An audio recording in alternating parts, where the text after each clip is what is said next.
નમસ્તે વિદ્યાર્થી મિત્રો, ધોરણ 12 કોમર્સ ની અંદર એકાઉન્ટ વિષય કે જેમાં પ્રકરણ નંબર 5 ભાગીદારનો પ્રવેશ સમજી રહ્યા છે.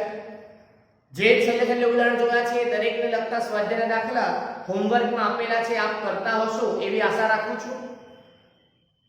જો હોમવર્કના દાખલા કરવામાં કોઈ પ્રશ્ન થાય છે તો તમે મને મેસેજ કરી શકો છો. ઉપરાંત તમે એ જ પ્રકારનું જે ઉદાહરણ ચલાવ્યું છે ને 2-3 વાર રિવાઇન્ડ કરીને ફરી જુઓ, એટલે તમને જે પણ કન્સેપ્ટમાં તકલીફ પડતી હોય એ ક્લિયર થઈ જશે. સમયને ધ્યાનમાં રાખીએ તો એના જેવા દાખલા સ્વાધ્યાયના બોર્ડ પર કરાવી શકાય એમ નથી હમણાં, એટલે આપણે ફક્ત અત્યારે ઉદાહરણના દાખલા આપણે સમજીશું અને એવા જેવા સેમ દાખલા જે સ્વાધ્યાયમાં છે એ તમારે હોમવર્કમાં કરવાના રહેશે. આ ઉપરાંત સ્વાધ્યાયની અંદર કોઈ નવા દાખલા હશે તો આપણે ચોક્કસપણે એને બોર્ડ પર ગણીને સમજીશું. તો જોઈએ આજનું ઉદાહરણ નંબર 24 પેજ નંબર 181 પર. ખ્યાલ છે એ પ્રમાણે ખાતા તૈયાર કરી દીધેલા છે આપણે. હવે દાખલો વાંચીએ પેજ નંબર 181 પર. તો કાના અને કવિશા 2:3 ના પ્રમાણમાં નફો નુકસાન વહેંચતા ભાગીદારો છે. એટલે આ શું કહેવાશે? જૂનું પ્રમાણ. તો લખવું હોય તો લખી દઈએ કાના અને કવિશા એમનું જૂનું પ્રમાણ આપેલું છે. કેટલું? 2:3. ચલો આગળ. રોજનું કાકુ સરવૈયું આપેલું છે. ડાયરેક્ટ નીચે જોઈએ તો 1-4-16 ના રોજ તેઓએ પારખીને નવા ભાગીદાર તરીકે નીચેની શરતોએ દાખલ કર્યો. એ કાન્હા પોતાના અંડરલાઈન કરજો ભાગનો, પોતાના ભાગનો યાદ છે ને, મેથડ નંબર 4 આવશે નવા પ્રમાણ શોધવાની. અને કવિશા પણ પોતાના ભાગનો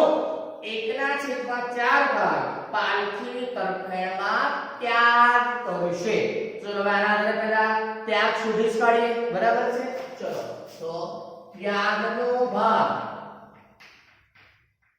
કાન્હા માટે કેટલો છે? 1/2 અને કવિશા માટે 1/4. તો હવે આના આધારે સૌથી પહેલા ત્યાગ શોધીએ. તો જૂનો ભાગ ગુણ્યા ત્યાગનો ભાગ, આવું થશે ને? ચલો હવે પહેલા કાન્હાની વાત કરીએ.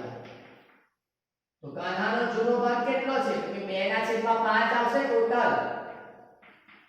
અને ત્યાગનો ભાગ 1/2 એટલે 2 × 1 2 અને 5 × 2 10. આમ તો 2 ઉડી શકે એમ છે પણ આપણે ઉડાવતા નથી. ચલો પછી કવિશા, એમાં 3/5 એનો જૂનો ભાગ 3/5 ગુણ્યા 1/4. તો 3 × 3 અને 5 × 4 20. હવે આના આધારે જો આપણે ત્યાગનું પ્રમાણ શોધવું હોય તો 2/10 અને 3/20 બંનેના છેદ કેવા આવ્યા? અલગ. હવે પ્રમાણ લખવું હોય તો છેદ સમાન કરવા પડશે. એટલે હું શું કરું છું? 2 વડે ગુણી નાખું છું. તો 2 વડે ઉપર પણ ગુણવું પડે. તો 2 × 2 4/20 અને 3/20. અને હવે છેદ સમાન છે એટલે પ્રમાણ લખવું હોય તો લખાય 4/3. તો ત્યાગનું પ્રમાણ કેટલું મળશે? 4/3. ત્યાર પછી નવા પ્રમાણની ગણતરી. પણ નવા પ્રમાણ શોધવાનું કાન્હા અને કવિશા માટે બહુ જરૂરી નથી, કારણ કે એનો કોઈ ઉપયોગ નથી. હા, નવો ભાગીદાર પાલખી છે એનું નવું પ્રમાણ શોધવું પડશે. અને પાલખીનું નફામાં ભાગ કેવી રીતે આવશે? તો કે પાલખીનો નફામાં ભાગ એટલે ત્યાગનો સરવાળો. ત્યાગનો શું લઈ લેવાનો? સરવાળો. અને ત્યાગ આપણને ખબર છે આ રે છે સમાન છે ને તે લઈ લઈએ. એટલે 4/20 3/20 બરાબર 7/20. તો પાલખીનો નફામાં ભાગ કેટલો આવશે? 7/20. તો પહેલા હવાલાના આધારે આપણે ત્યાગના પ્રમાણની ગણતરી કરી એક તો, અને પછી તમે પાલખીનો નફામાં ભાગ પણ શોધ્યો. કાન્હા અને કવિશાનો પણ નવો ભાગ શોધી શકાય છે. કેવી રીતે? તો કે જૂનો ભાગ માઈનસ ત્યાગ. જૂનો ભાગ છે એમાંથી ત્યાગ બાદ કરી દો તો તમને એ પણ મળી જાય. પણ એ કોઈ હમણાં જરૂર નથી દાખલામાં, એટલે આપણે શોધતા નથી. તો પહેલા હવાલાના આધારે ત્યાગનું પ્રમાણ શોધ્યું અને પાલખીનો નફામાં ભાગ શોધ્યો. ક્લિયર થઈ ગયું કે? પોતાના ભાગનો કીધે તો એટલે ત્યાગ છૂટવા માટે જૂનો ભાગ ગુણ્યા ત્યાગનો ભાગ કરી દીધો બંનેના છેદ અલગ અલગ આયા એટલે પ્રમાણ લખવા માટે આપણે છેદ સમાન કર્યા તો 2 વડે અંશ અને છેદ બંનેને ગુણ્યા તો 4/20 અને 3/20 આ તો એમાં લેવા અને પ્રમાણ લખવા છેદ કાઢી નાખ્યો તો 4/3 અને આ જ બંનેનો સરવાળો કરીએ તો 5 નો નફામાં ભાગ તો પહેલો હવાલો પૂર્ણ કર્યો બીજું પેઢીની પાઘડીનું મૂલ્યાંકન 80000 કરવામાં આવ્યું પેઢીની પાઘડી હવે જ્યારે કોઈ પાઘડી પેઢીની આપી હોય તો નવા ભાગીદારના ભાગની પાઘડી શોધી જ લેવાની પાલખીના ભાગની પાઘડી શોધી જ લેવાની કેવી રીતે મળશે આપણને તો કે પેઢીની પાઘડી જે આપી છે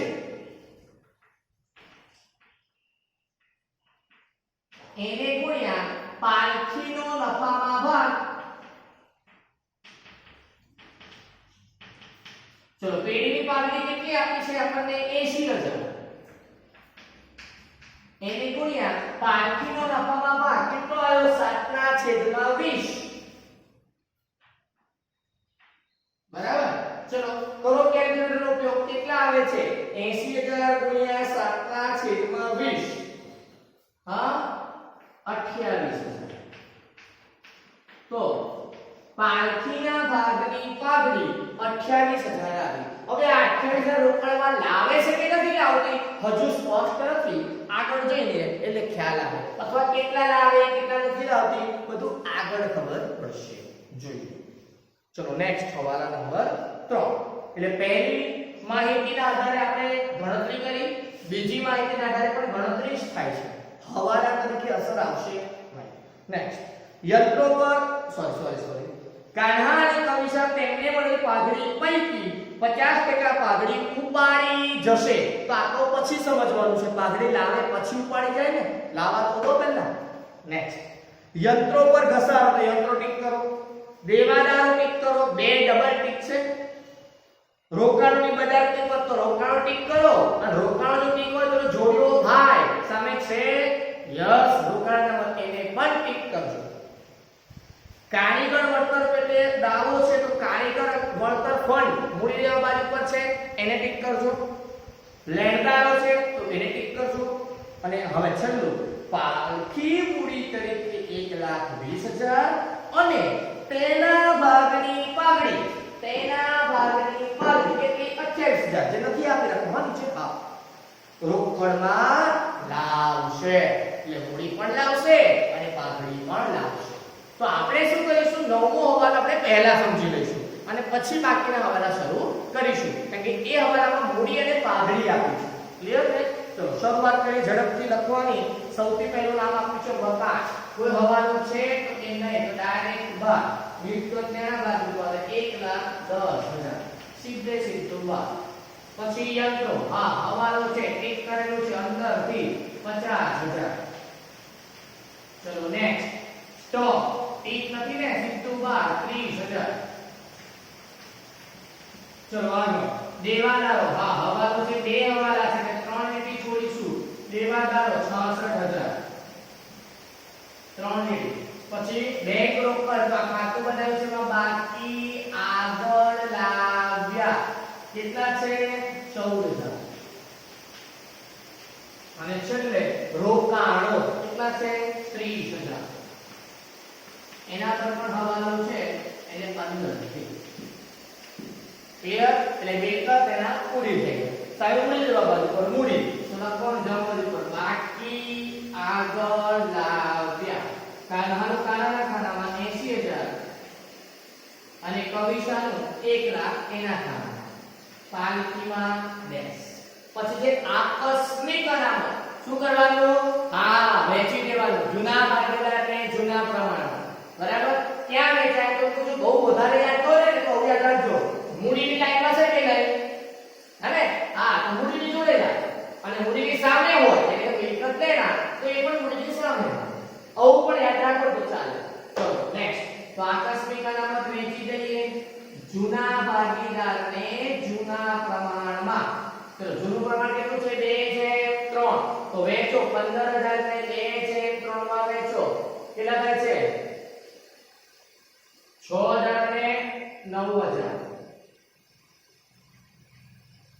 ચલો નેક્સ્ટ પછી કામદાર વળતર ફંડ તો અહીંયાથી લખું છું કામદાર વળતર ફંડ 40000 અંદરથી ટીક કર્યું છે ને હા પછી રોકાણ અનામત એ પણ ટીક છે અંદરથી રોકાણ અનામત કેટલું છે 12000 અંદરથી પછી લેણદારો એ પણ ટીક 50000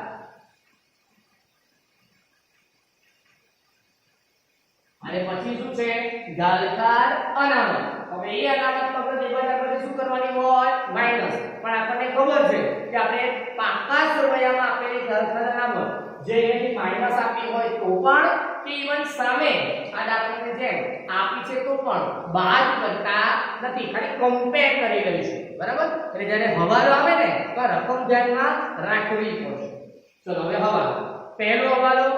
કાના પોતાનો ભાગ એ તો જોઈ લીધો બીજો હવાલો પેઢીની સામે મૂલ્યાંકન એ પણ જોઈ લીધું હવે ત્રીજો હવાલો જોતા પહેલા કયો હવાલો જોવાનું કીધું હતું હા નવમો તો નવમો હવાલો પહેલા જોઈએ કે પાલખી મૂડી તરીકે 1,20,000 તો એ લખી દે રોકડ આવે તો ઉધાર પાલખીના મૂડી ખાતે 1,20,000 અને મૂડી ખાતાની જવાબ એટલે લખજો રોકડ પાલખીના ખાનામાં 1,20,000 ક્લિયર સરળ અને તેના ભાગની પાવે કેટલી 28 રોકડમાં લાવશે રોકડમાં લાવે તો રોકડ ઉધાર પણ લખવાનું શું પાઘડીના પ્રીમિયમ ખાતે 28 અને એ 28,000 જૂના ભાગીદારને ત્યાગના પ્રમાણમાં હવાલાની કોઈ પણ પાઘડી હોય હંમેશા કયા પ્રમાણમાં યસ ત્યાગના પ્રમાણમાં જ તો અહીંયા લખી દેશું પાઘડીના પ્રીમિયમ હા ચલો 28,000 ને વેચવાનું છે 4/3 માં એટલે થશે હા 16,000 અને 12,000 ક્લિયર તો બધી જોઈ લઈએ મૂડી આલે રોકડ ખાતે ઉધાર મૂડી ખાતે જમા અને પાઘડી રોકડમાં લાવે છે પૂરેપૂરી બરાબર એટલે રોકડ આલે તો ઉધાર પાઘડીના પ્રીમિયમ અને એ પ્રીમિયમ ભાગીદારને જૂના ત્યાગના પ્રમાણમાં વહેંચી ઓકે હવે હવાલો નંબર 3 કાન્હા અને કબીરશા તેમને મળેલ પાઘડી પૈકી તેમને કેટલી પાઘડી મળી તો કે કાન્હાને 16 કબીરશાને 12 મળી એ પૈકી 50% પાઘડી ઉપાડી જશે એટલે 50% રકમ લઈ જશે હવે જો 50% રકમ લઈ જાય તો આ બંને લેનાર સાથે શું કરવાનું ઉધાર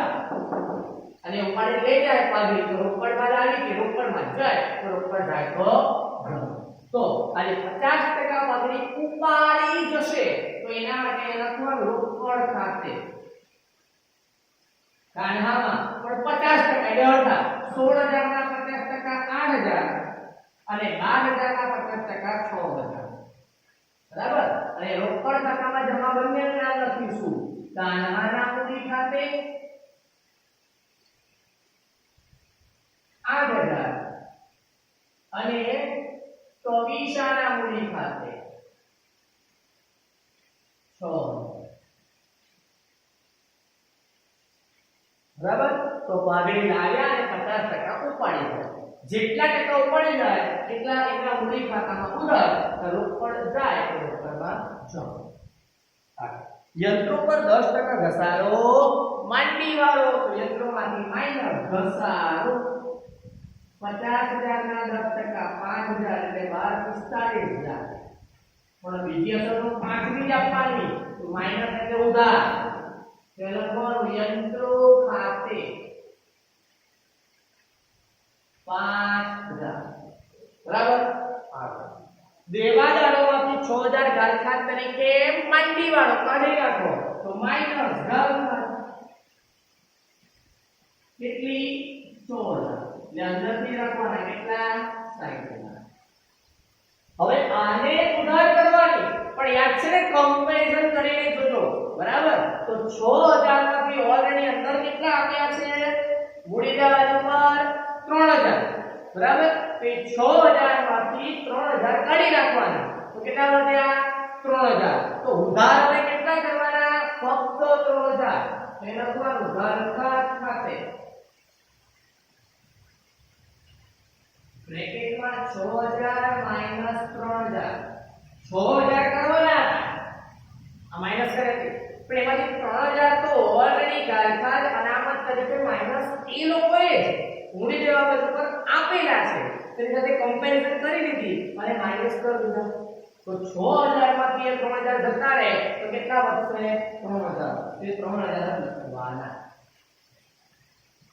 બરાબર હવે આગળ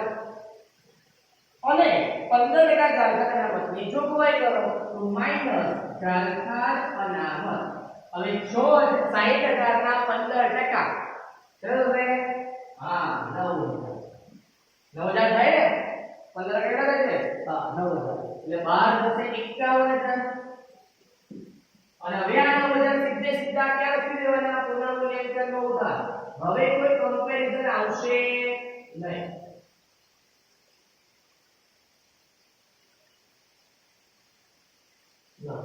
બરાબર તો આ રીતે તમે લખી શકો છો હવે કદાચ કોઈનો પ્રશ્ન એવો થાય કે સર તમે જે 6000 વાત કરે ને ઘરખાત હતી શબ્દને પકડી 6000 શું હતી ઘરખાત અને દાખલામાં અંદર આપ્યું છે શું હતી 3000 ઘરખાત અનામત તો તમે આવું કેવી રીતે કરો છો સાહેબ એક ઘરખાત ને ઘરખાત અનામત સાથે કમ્પેર કરો છો તો માની લો કે આપણે એવું નથી કરવું બરાબર તો આપણે શું કર્યું 6000 એથી માઈનસ કર્યા અને 6000 ને લખી ધારો કે 90 બરાબર અને હવે જ્યારે 15% ગણીએ તો 9000 એથી માઈનસ કર્યા બરાબર પણ હવે 9000 સીધા ઉધાર કરાય નહીં કારણ કે આ ઘરખાત અનામત અને અંદર પર શું આપી છે ઘરખાત અનામત સેમ પર થઈ ગયો હવે તો હવે એ બેને કમ્પેર કરીએ તો 9000 માંથી 3000 બાદ કરીએ તો કેટલા વધશે 6000 તો અહીંયા ઉધાર કેટલા કરવાના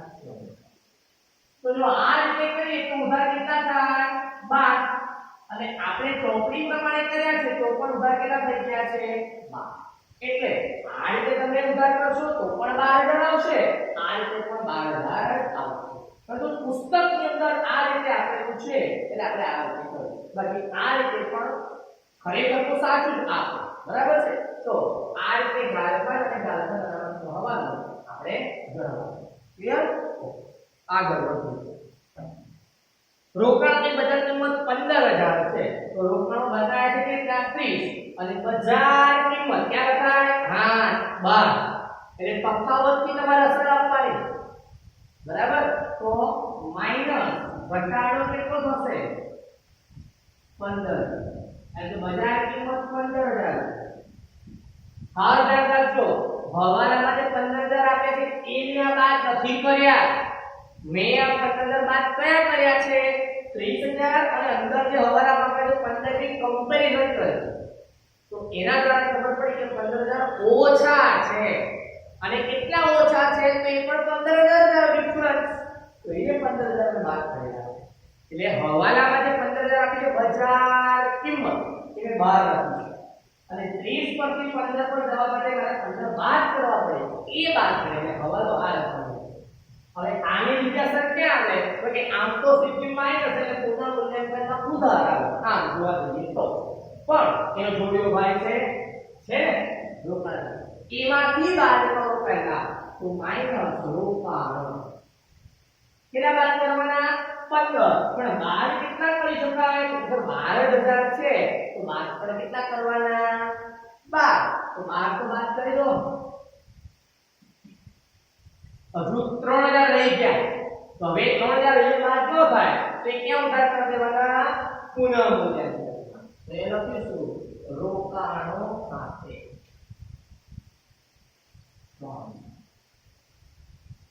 બરાબર તો ફરી જોઈએ રોકાણની બજાર કિંમત 15000 છે એટલે 15000 ઘટ્યા એ જે ઘટે એ પહેલા બાદ કરવાનો રોકાણ અનામતમાંથી જો થઈ જાય બાદ તો પ્રશ્ન ન રહે અને બાદ કર્યા પછી વધો તો જૂના ભાગીદારને જૂના પ્રમાણમાં વેચી દે પણ આમાં વધતા નથી ઉલટા ઘટે છે તો જેટલા બાદ કરે એટલા બાદ કરી લીધા અને હવે જે ઘટ્યા 15 બાદ કરવા છે 12 બાદ થઈ ગયા 3000 રહી ગયા એ 3000 પૂર્ણ મૂલ્યાંકનમાં ઉધા ઓકે કારીગર વર્તન પેટે 50 નો દાવો મંજૂર રાખવો તો કારીગર વર્તન કેટલું છે 40 એટલે દાવો મંજૂર કેટલાનો કર્યો છે 50 અરે તો જવાબદારી શું છે કે 40 થી 50 એટલે વધીને પ્લસ વધારો બરાબર હવે આ જે પ્લસ થયા એ રીતે સર ક્યાં આવે તો કે આ બાજુ પ્લસ હોય તો જો પણ આ બાજુ પ્લસ હોય તો ઉધા પ્લસ કરો તો સેમ સાઈડ તો ડાબી બાજુ પ્લસ કર્યા એનો અસર ડાબી બાજુ પર જ આવશે કારીગર વર્તન બરાબર કેટલું છે કેટલા થયા બધાનો 10000 ઓકે તો વાત લેણદારોમાંથી 10% લેણદારોને ચૂકવવા પડશે નહીં તો માઈનસ કરો તો માઈનસ ચૂકવવાના નથી તો ઘટાડો 10% એટલે 5000 અને માઈનસ કરો તો વિરુદ્ધ સાઈડ ડાબી બાજુ માઈનસ કર્યા તો કઈ બાજુ આવશે જમણી એટલે જમા તો એ લખીએ લેણદારો ખાતે કેટલા છે 5000 ક્લિયર ચલો પાલખી મૂડી પેટે લાવશે તો આપણે કમ્પ્લીટ કરી લીધું છે સામેના પેજ પર જરૂરી ખાતા તૈયાર કરો નવું પાસું જરૂરી તૈયાર કરો ક્લિયર હવે કશું બાકી નથી એટલે ખાતા બંધ જ કરવાના છે ક્લિયર ચલો શરૂઆત કરીએ ટોટલ કરીએ તો કેટલું થાય છે આગળ ઉધાર છે ને 30000 થાય બરાબર એ 30000 સામે લખવાનું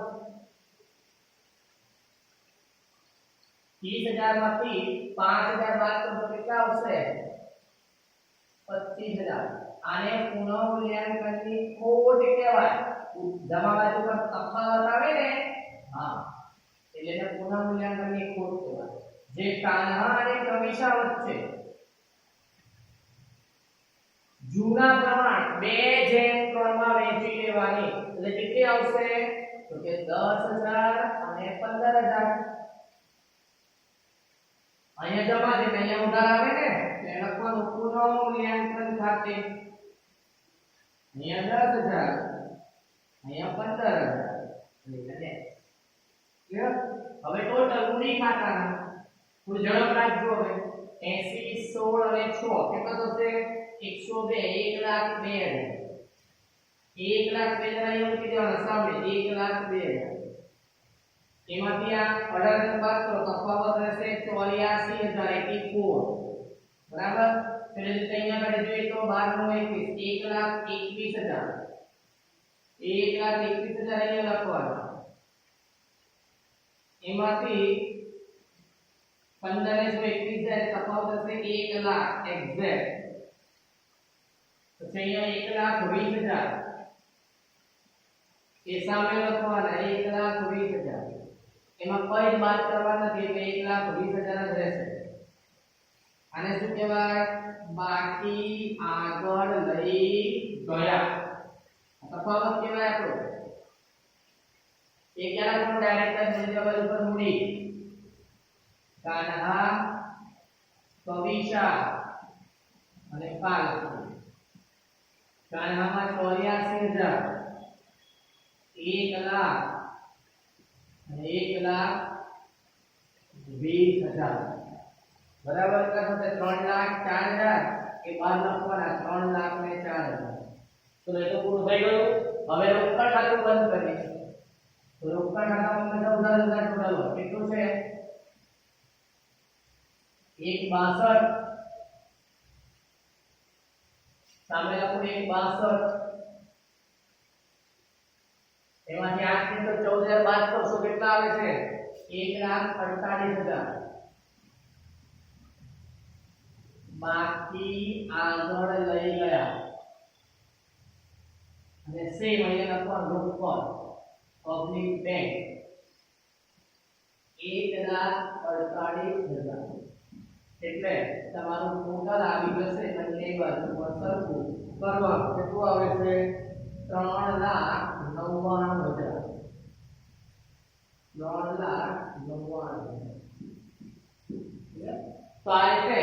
તમારું જે ઉદાહરણ નંબર 24 છે એ કમ્પ્લીટ થાય બરાબર ખાસ ધ્યાન ક્યાં રાખવાનું તો તમારે